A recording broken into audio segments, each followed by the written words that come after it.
Puji Tuhan, Salam. Kita akan kembali dalam renungan kitab Betani Kebumen.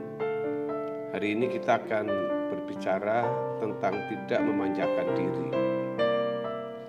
Pada waktu kita melihat tentang betapa berartinya kebangkitan Yesus bagi keselamatan umat manusia, juga bagi kemuliaan atau kemenangan di surga, maka kita akan mengerti dan memaknai apa yang dikatakan dalam Ibrani pasal yang kelima ayat yang ketujuh, mengatakan dalam hidupnya sebagai manusia ia telah mempersembahkan doa dan permohonan dengan ratap tangis dan keluhan kepada Dia yang sanggup menyelamatkannya dari maut, dan karena kesalehannya ia telah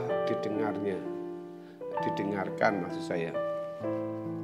Saya memahami dari pernyataan Ibrani pasal yang kelima ayat yang ketujuh ini betapa sangat berartinya pada saat Yesus mengalami atau menang dari kuasa maut dan dibangkitkan, itu adalah untuk keselamatan umat manusia, juga sekaligus sebagai kemuliaan Bapa atau kemenangan surga. Kenapa? Karena kebangkitan Yesus menunjukkan bahwa ia telah menunaikan tugas penyelamatan dengan sukses. Keberhasilannya tersebut ditentukan oleh ketaatannya kepada Allah Bapa di surga. Seperti renungan kita hari yang lalu, bahwa perjuangan panjang untuk menjadi anak Allah itu bukan hal yang sangat sederhana atau sepele. Saudara, kalau Yesus tidak taat, ia tidak akan mengalami kebangkitan.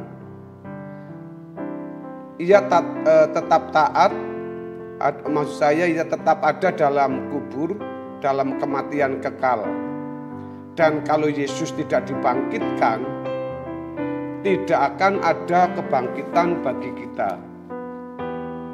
Kalau tidak ada kebangkitan berarti semua orang tetap di dalam kubur atau di Hades. Perhatikan dalam pernyataan Paulus kepada jemaat Korintus dengan tegas mengatakan di dalam 1 Korintus pasal yang ke-15 ayat 13 dan ayat yang ke-14. Kalau tidak ada kebangkitan orang mati, maka Kristus juga tidak dibangkitkan. Tetapi andai kata Kristus tidak dibangkitkan, maka sia-sialah pemberitaan kami dan sia-sialah juga kepercayaan kamu. Saudara yang dikasihi oleh Tuhan Yesus, ini berarti bencana terbesar. Sebab ini menunjukkan kemenangan Lucifer. Lucifer berhasil meraih niatnya menjadi penguasa. Kalau tidak ada kebangkitan, berarti tidak ada kehidupan. Ini juga berarti semua rancangan Allah untuk menjadi Allah orang yang hidup bisa gagal, sebab Dia bukan Allah orang mati. Di dalam Matius pasal yang ke-22 ayat yang ke-32. Tidak bisa dibayangkan bagaimana keadaan kalau tidak ada kebangkitan, sehingga Bapa bukan menjadi Allah orang yang hidup, sebab semua manusia bahkan Yesus sendiri mati. Dampaknya pula tidak ada langit baru dan bumi yang baru. Ini berarti manusia tidak mempunyai harapan sama sekali. Di dalam 1 Korintus pasal yang ke-15 ayat yang ke-19, seandainya Yesus tidak dibangkitkan, rencana Allah menciptakan kehidupan menjadi gagal. Dalam hal ini, kita mengerti mengapa Lucifer dikatakan sebagai pembunuh. Pembunuh berarti mengambil kehidupan atau membinasakan kehidupan. Apa yang dikerjakan atau diupayakan iblis bertolak belakang dengan yang diperjuangkan oleh Yesus. Yesus datang untuk memberi hidup atau kehidupan di dalam Yohanes pasal 10 ayat yang ke-10. Dalam perjuangan menyelamatkan manusia, Yesus telah berhasil. Kemenangannya memberi pengharapan kepada seluruh makhluk bumi dan surga. Dengan kemenangannya maka ada kehidupan. Kehidupan di sini maksudnya manusia bisa menjadi makhluk yang hidup kembali dengan berdaging. Tubuh berdaging dengan kualitas tinggi yang disebut tubuh kemuliaan yang telah ditampilkan oleh Yesus di depan murid-muridnya pasca kebangkitannya.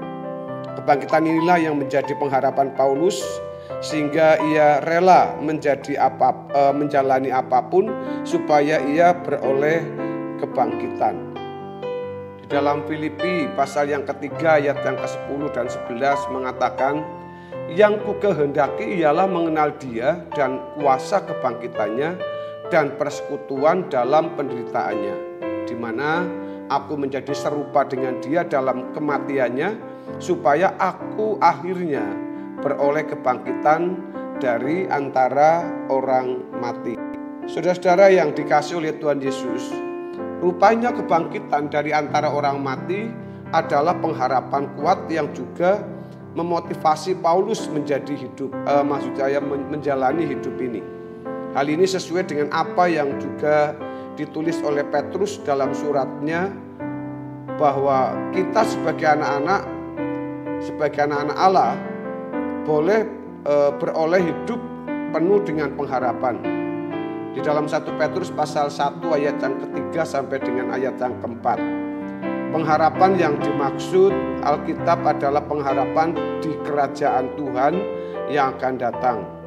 Bagian dari keteladanan yang ditampilkan Yesus dalam kisah penyaliban itu juga berbicara bagaimana Paulus rela melepaskan kesenangan demi pelayanan bagi Tuhan. Paulus pernah berkata kepada anak rohaninya Timotius, asal ada makanan dan pakaian cukuplah. Dalam 1 Timotius ayat yang ke-6, pasal yang ke-6 ayat yang ke-8. Implikasi dari ayat ini menyuarakan panggilan terhadap semua orang percaya untuk tidak membiarkan dirinya terbuai oleh berbagai kesenangan pribadi lebih dari percintaannya terhadap pelayanan bagi Tuhan. Paulus tidak melarang orang mendapatkan berbagai fasilitas hidup, tetapi ia mengajak atau menganjurkan agar orang tidak menginginkan lebih dari apa yang ia butuhkan. Paulus membuktikan kebenaran pernyataan-pernyataan di dalam hidupnya sampai ia menghadapi martirnya di Roma. Ia bukan hanya berbicara, melainkan juga melakukan apa yang dikatakan. Dengan demikian, ia dapat menjadi teladan bagi orang percaya. Seorang pengikut Kristus yang sejati harus dapat menjadi teladan atau contoh bagi kehidupan umat Allah yang lain. Ini berarti kehidupan seorang anak Allah akan terbelenggu oleh tugas pelayanannya bagi Tuhan kita Yesus Kristus. Belenggu itu adalah kebenaran firman Allah yang harus dikenakan dalam hidupnya secara konkret sehingga ia bisa menjadi pola dengan mana orang membangun dirinya. Misalnya terhadap firman Allah yang mengatakan, asal ada makanan dan pakaian cukup. Bagi pelayan jemaat atau seorang pendeta, mereka harus terlebih dahulu dapat melakukan kebenaran ini sebelum mereka mengajarkannya kepada orang lain. Untuk ini seorang pelayan jemaat harus dapat terlebih dahulu meninggalkan dunia.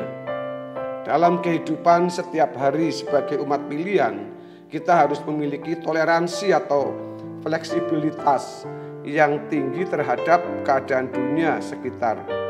Kita harus bisa tidur di tempat panas atau dingin, mengenakan pakaian berapapun harganya asal pantas, dan lain sebagainya.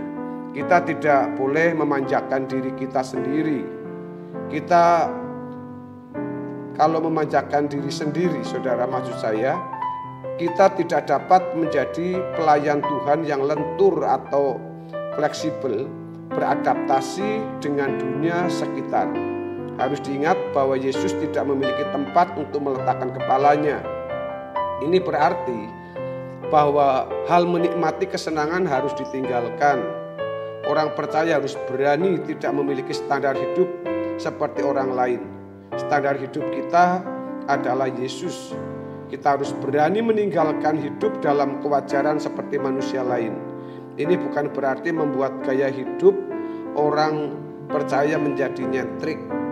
Sebagai anak Allah, kita harus berusaha memiliki kehidupan yang kelihatannya sama dengan orang lain, tetapi sebenarnya di dalamnya berbeda. Saudaraku, kiranya kasih karunia Allah Bapa dan damai sejahtera yang melampaui segala akal bagi kita hari ini. Kiranya kebenaran firman Tuhan memberkati kita. Haleluya. Amin.